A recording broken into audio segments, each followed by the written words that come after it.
Tarina on Niemelän kylän renkkusilloista, jotka aikoinaan rakennettiin sen vuoksi, koska maat oli molemmin puolen jokia, että tarvitsi päästä yli. Ja oli myöskin koulu eteläpuolella ja kauppa, niin pohjapuolisissakin pääsivät sitä siltaa yli.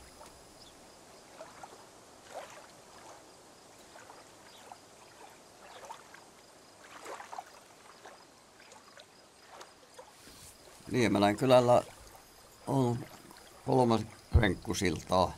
Ne ei ole koskaan sanottu pukkisillaksi, ne on renkkusiltoja. Että siellä on Sipilän silta, Pietilän silta ja Kortteen silta. Ja ne on ehkä saanut luvan joskus 1800-luvulla. Ja ne on ollut sitten tärkeitä tuon maanviljelyksen vuoksi, koska maata on molemmin puolin jokia taloilla. Ja Pietilän silta oli siitäkin tärkeä, koska koulu oli eteläpuolella, niin siitä pääsi sitten koululaiset pohjapuoleltakin sinne. Ja kaupatkin oli eteläpuolella. Ja niidenkin vuoksi se oli tärkeä se silta olemassa.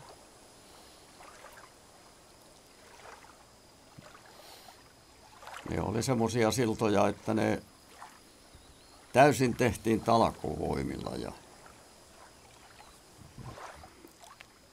keväällä tulvan vähentyessä ne tehtiin ja useimmiten joulun välipäivinä purettiin sitten, kun jää kesti purkaa.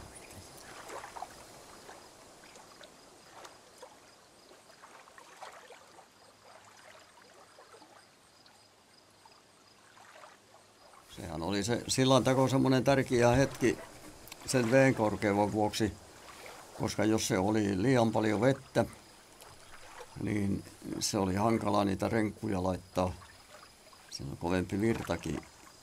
Ja sitten kun se lautta, jonka päältä ne renkut laskettiin, niin ne useinkin oli joskus niin paljon vettä, että niin se oli vaikea saada sitä niskojen alta pois sitä siirrettyä seuraavaan väliin.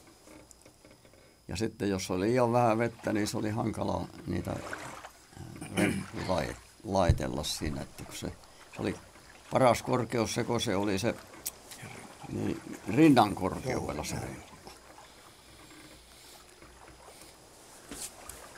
Sipilän siltaa ruvettiin sillä lailla tämä sitten rakentaa edellisenä iltana aina tämä lautta, koska että pääsi heti rakentamaan, kun väki tuli, niin se oli tärkeää, että lautta oli valmis. Siinä meni kuitenkin aikaa melko paljon, niin ruvettiin sillä lailla tekemään sitten.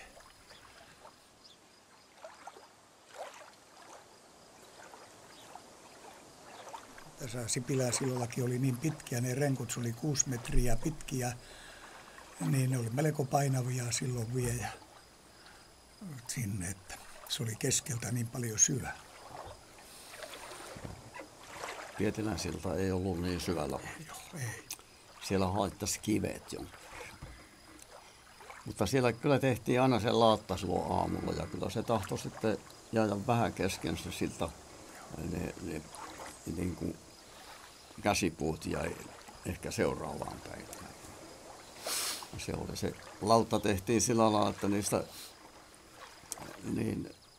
niistä niskoista, jotka ei enää käynyt siltaan, niin niitä kerättiin. Ja lankkuja pantiin sitten oikeastaan ristikolle moneen kerrokseen, että se kesti. Oli lautta kovilla, niin silloin kun miehet nostaa tämmöisen renkkuun, siellä on 20 miestä lautalla ja sitten vielä renkku, joka pitää nostaa, niin kyllähän joskus tahtoo saapasvarret loppua, että kun painu niin paljon syvälle se. Että. Joo, siinä sitten piti olla se alaköysi, semmoinen kettinki sinne renkun jalkoihin, että jolla veettiin se, että se tuli pystyyn. Se olisi muuten karannut se ylös sieltä sinne. Sillä sitten veettiin se kohdalleen. Ja yläköysi oli sitten, että ei vain mennyt yli. Niin, joo. Joskus ne oli kuulemma käynyt näinkin, että sitä eivät olleet huolehtinut, niin se menikin renkku ympäri ja miehet lähti uimaan, Joo. jotka oli renkun päällä. Sitten siltaisäntä oli se, joka kahtoi sieltä rannalta, että ne tulee suohon. Siinä joutuu aina hyppäyttämään sitä renkkua siihen kohdalle. Ja se mikä jäi mieleen, niin piti aina pari metriä yläjuoksulle aina se renkku siirtää, koska virta vei silloin kun nostettiin, niin se oli vaikea sitten enää saada vastavirtaan nouseen. Se oli tärkeää silloin kun se renkkuna laitettiin. Joo, että sitä oli helpompi alavirtaan hyppää.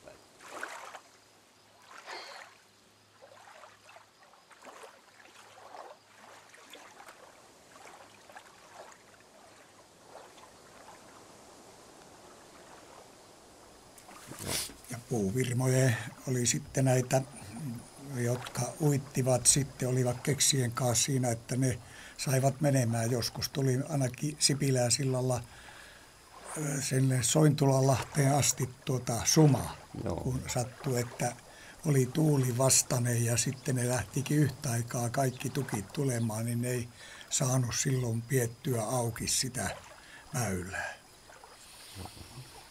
Juostiin poikassa sitten, kun muistaa, niin niitä tukkisumalla siellä. Minäkin muistan sen sota-aikana oli se uitto heinäkuulla. Se viivästi. Niin oli uimakelpoinen vesi, niin kyllähän sitä yritettiin sitten seilata niillä tukeilla ja se ei haittanut sitten vaikka putosikin.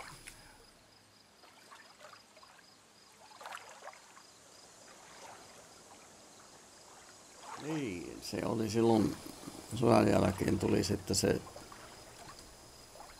joku metsänhoitaja, joka johti sitä uittohommaa, niin oli kovasti vastaan sitten sillasta, että sitä ei olisi saanut rakentaa ennen kuin uitto tulee. Että, niin, kun isä oli sitten siinä siltaisäntänä, niin se haki semmoiset keisarivallan aikana annettu lupaa sille sillalle, niin se sitten järjestyi sillä lailla, että ei siinä tarvinnut purkaa sitä siltaa minkään vertaa, koska uittovaivalla oli lakimääräinen siinä.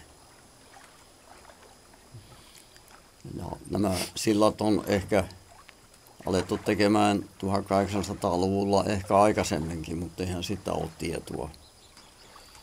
Mutta vanhoja ne oli. Muuten tuolta uittohommasta, että muistan vaan, että minkä yhtiö siinä oli, Santaholman ja Oulu. Joo, oliko muita? Ne oli ainakin. Ei, joo, ja sitten kävi sillä lailla, että kun niskoista oli puutetta, niin ne lauttamiehet otti siitä ja sanoivat, että tämähän on siltaseuran puu, kun on ässäpäässä. Noin Santaholman tukkeja otti. Siis se voi nyt jo tunnustaa, että siinä varastettiin.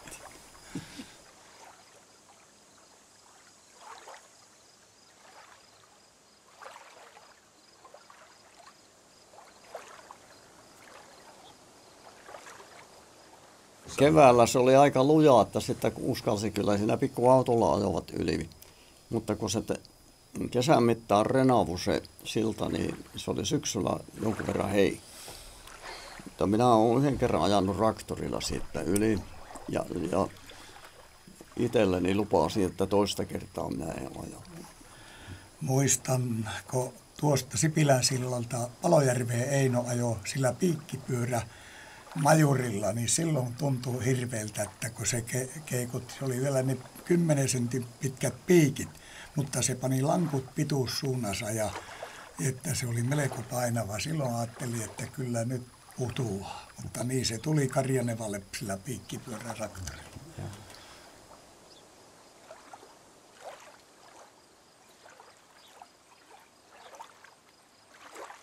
Sota-aikana, mä muistan, olin poikanen, meillä täti ajoi ja sitten oli joku nuorempi mies, taisi olla Joensuun Jaakkovainen, niin ajoivat peräkkäin hevosilla, niin se putosi se renku, se kantoniska ja toinen hevonen jäi toiselle puolelle, toinen jäi sitten, pääsi justiin yli ja joutui ottaa sitten hevosen pois aisosta ja mä en muista miten ne sitten vetivät, ne oli heinäkuormilla. Ja tämmöisiä on sattunut. Sitten myöhemmin ei enää ole kyllä, että se oli sota-aika. Kyllä se sodan jälkeinen aika oli se, jolloin Haapalan Alvari putosi sillä Pietilän sillalta tukkikuorman. Mutta minä en muista sitten miten se tapahtui.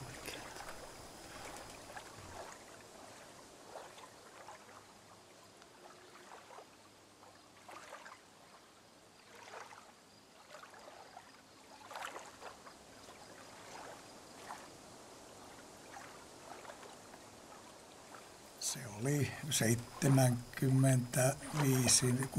silloin, kun nämä, ei muista kumpi vuosi oli, kun loppui tämä Renkkusiltojen, kun tuli tähän Pietiläsillan ja Sipiläsillan puoliväliin tuli tämä pysyvä silta. Niin silloin se katsottiin, että se molempia palvelee silloin tämä pysyvä silta. Ja varmaankin liikennelaskenta oli otettu näiltä renkkusilloilta, niin tämä betoninen uusi silta tuli liian soukka. Kun tähän tuli paljon enemmän liikennettä nyt, kun siinä pystyy ajamaan vaikka minkälaisella ajoneuvolla. Että siinä kyllä säästettiin turhansa paikassa. Siinä me joudutaan odottamaan nyt aina sitten, kun toinen tulee vastaan siinä. Joo, ei sovi kahta rinnaa tulemaan vastakkain, niin sitä tuommoinen ouvompi, joka tulee, niin se tulee jopa vastaan, siinä jo on tapahtunut, niin on pitänyt perua sitten, että, ja on kolariakin ajettu sillä lailla, että joka ei ole tiennyt, niin sillä lailla, että ei siinä sovi kahta rinnaa.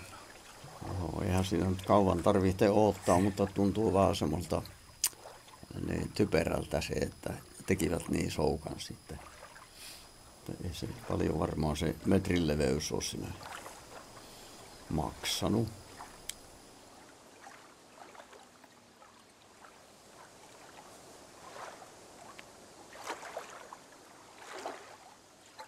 Minä muistan, kun isä oli silloin kunnanhallituksessa ja tämä TVH-insinööri, silloin ne kävi sen paikan katsomassa ja sitten, että mihinkä kohtaa se tulee. Ja mä en muista montako vuotta siitä sitten, ei siinä tainnut kuin pari vuotta mennä sitten, kun tämä rakennettiin tämä. Että se oli insinööri Halonen silloin TVOlla ja ne kävi sen paikan kattoon. Sitä rahaa oli tietenkin silloin vähän enemmän kuin nykyään käytössä.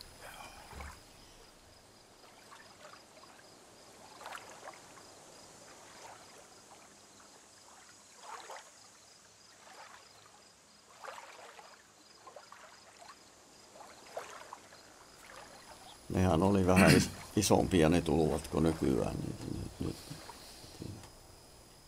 Niin kuin nyt ei varmaan tiedä tuluvasta tänä keväänä yhtään mitään.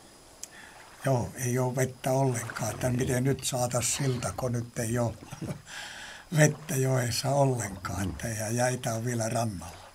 Mutta muistaa sen silloin 72, kun nousi silloin, oli jäät jo ja nousi silloin vesi ja se silloin nosti ylös sillan ja vei ja sitten piti varpeella vettää se silta rannalle ja koota sitten sinne. Yksi renkku meni, Sipilän sillastakin meni, että sitä ei saatu.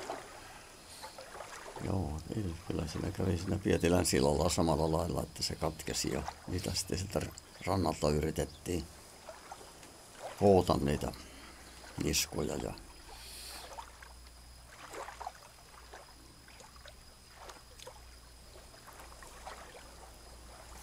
sittenhän se oli se, sillan kohdalla piti olla portaat sitten, kun niin ei ollut siltaa keväällä. Jäät oli vielä joessa ja niin oli vieriveet, joten yli tehtiin portaat, että päästiin yli.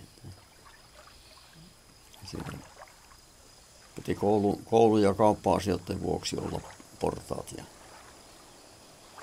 sitten oli jonkunmoinen hetki, kun jäät oli mennyt, niin ei vielä pystytty siltaa tekemään, niin veneellä kuljettiin yli.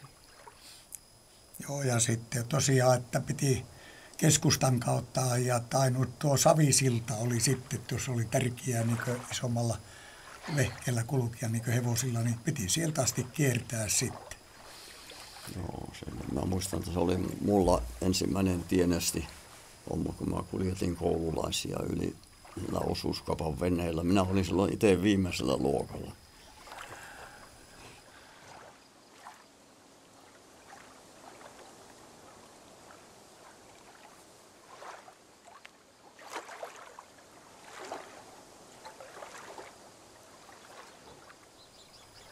Sillan purkuhan oli semmoinen sitten, että piti olla sen verran kantava jää, että siellä pystyttiin ajamaan hevosella.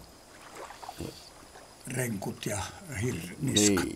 Ja sitten rautakangella hakattiin ne renkut irti jäästä. Ja monta kankia on mennyt sinne joen pohjaan. Ei ollut moottorisahoja, jolla olisi voinut. Kirveellä hakattiin tosiaan ja se piti olla metriä leviä välämättä, siitä saatiin renkut sitten ylös. Joo.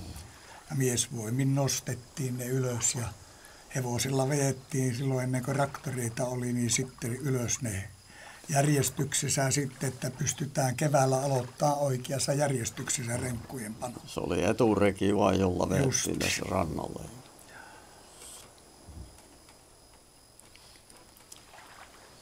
Ja niskat piti olla omassa järjestyksessä sitten siellä, että ne tuli oikein, kun ruvettiin niskat panemaan paikalleen. Niin. Joo, että sieltä löytyi sitten se uittuvälin niskakki omalla paikalla. Omalla paikalla. Siinä oli aina siinä sillassa, siinä oli 2 reikäniskoa. Näin oli aina. Jotka lyötiin varnalla kiinni sitten renkkua ja reikäniskaa huuettiin. Että. Se oli sitten se. Toiset niskat oli reiättömiä. Joo. 5 niskaa oli, paitsi 6 oli sitten nämä pitkässä välissä niskoja. Joo.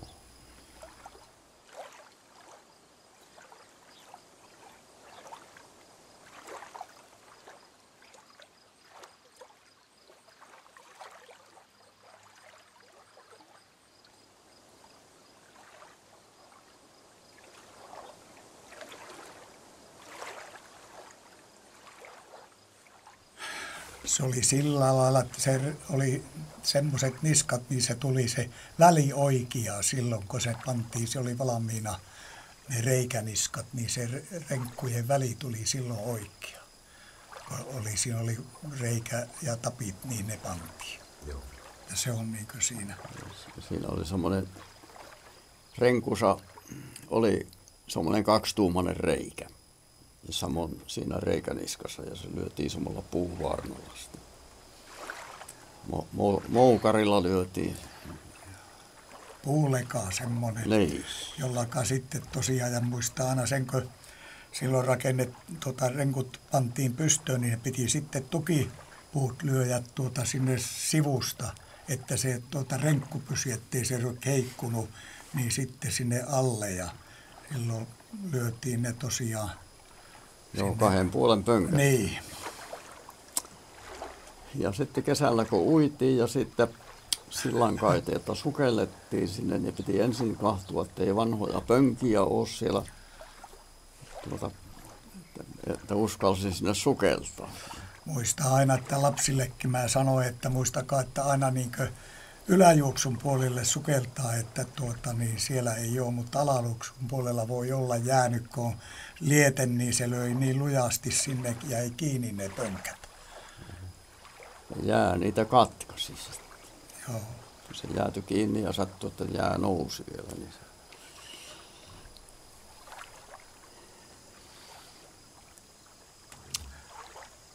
Muistaa näitä sitten, jotka renkkuja korjasi, ne oli omat vähän niin kuin rakennusmiehet, jotka korjasi näitä renkkuja, kun ainahan ne meni silloin, kun nostettiin pois, niin ne ei aina pysynyt tervennä, niin ne sitten korjasi ennen kuin niitä laitettiin uudestaan sitten silloin keväällä. Ja ne siltatarvikkeet taloista sitten määrättiin tuomaan, kenenkä piti tuoda niskoja, kenen lankkuja siihen. Siltaisäntä katsoi, että mitä uupuu, niin se sitten huolehti näistä ja laittoi sitten talon omistajalle näitä. Mutta siinä ei rahaa käytetty ollenkaan. Olikohan se Niemelä siellä justiin siinä Pietilän sillassakin, että se osuuskauppana lahjoitti sitten naulat, kun siinä lankkujen päälle kuitenkin lyötiin ne riuut ja käsipuut.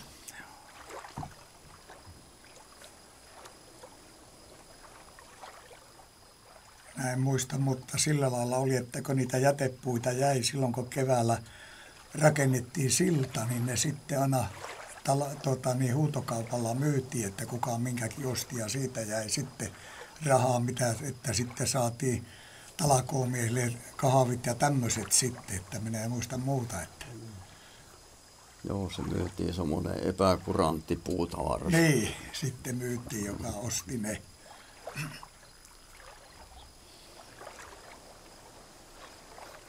Mikä ei enää käynyt siltapuuksi sitten, niin nämä sitten myytiin pois.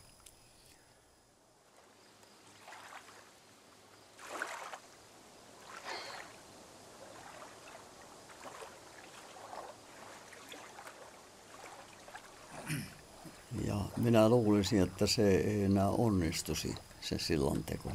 Ei taitaisi osata sitä väkiä ole, joka olisi, että se ei aivan yksinkertainen ollut se renkun laittaminen sinne.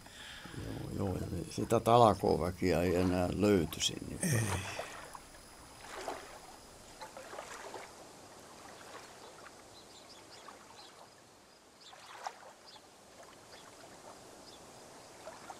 Joo, ja sitten silloin ei ollut mitään semmoista rajaa, että oliko se maanomistaja vai mikä se oli. Joka tarvitsi sitä niin kulkiessa, niin se tuli silloin talkoissa. Sinne tuli, joo. Kaikki tuli oikeastaan, jotka tunsi sen omakseen sen silloin. Silloin kun ei ollut ulkopuolisella paljon töissä, niin ne oli talollisia ja tai muita, niin ne pääsi silloin tulemaan. Joo.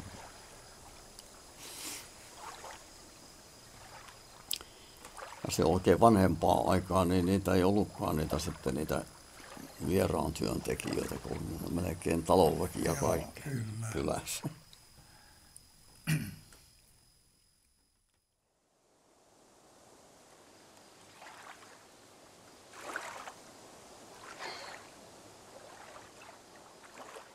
Sitten oli aina tietystikin ensimmäinen, että kuka nyt ensimmäisenä ajaa yli siitä.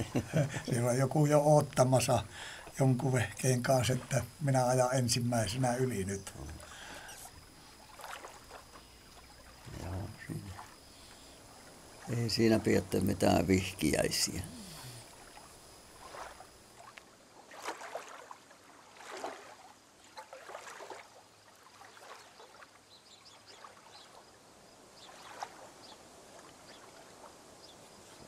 Silloin kun tämä viimeisen kerran Sipilän silta purettiin, niin siltä meni tarvikkeet kaikki tänne. Oli silloin niin suurseurat tässä koulun tällä paikalla olikin. Niin ne tuli sinne tarvikkeet kaikki tänne. Ne tarvitti niitä lankkuja ja muita ojien yli, kun tässä oli avo-ojassa kaikki, niin ne tarvikkeet kaikki ajettiin tänne. Sitä me en muista renkuista, mutta lankku ja niskat, niin ne tuli tänne. Minä en kans muista sitä viimeistä purkua ollenkaan. Se tietenkin johtui siitä, että oli aika lailla kiihkiä tuo työ. Tienesti homma sillä. Ja mä olin vähän eempänä jo siitä sillasta. Niin se. Melaltien Mattihan se silloin otti kuvat, ja ne on tuolla varmasti kaupungin arkistossa ne kaikki, mitä sieltä löytyy, niin viimeisimmäkin silloin, kun se purku oli. Samoin Matti otti paljon niitä kuvia tästä, kun siltaa tehtiin, että sitä ei muulla taida paljon olla. Että mulla kaukko pikkukuvaa tuosta, mikä tekovaiheessa on. Että. Joo, mulla mistä johtuu, mulla on Sipilän sillan talostakin kuva. Joo.